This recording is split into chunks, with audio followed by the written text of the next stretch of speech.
And even before the arrival of President Hollande, Philippine and French businessmen have already agreed to cooperate on various projects. The details of this report.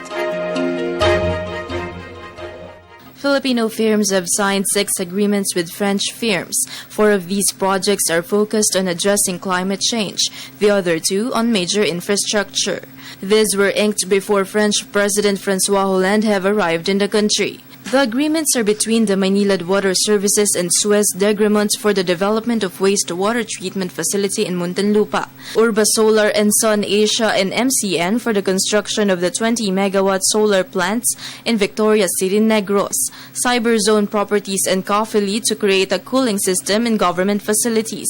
The PNOC and various French firms have also agreed to construct renewable energy facilities in different parts of the country. 2 contracts have also been signed for major infrastructure.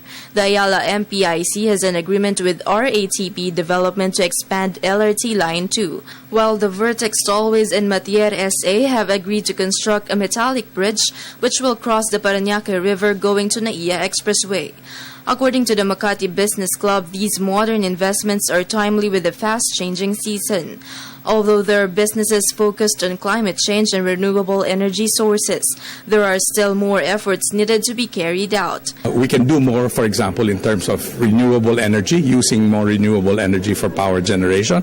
There are already corporations that have invested heavily in things like solar power and wind power.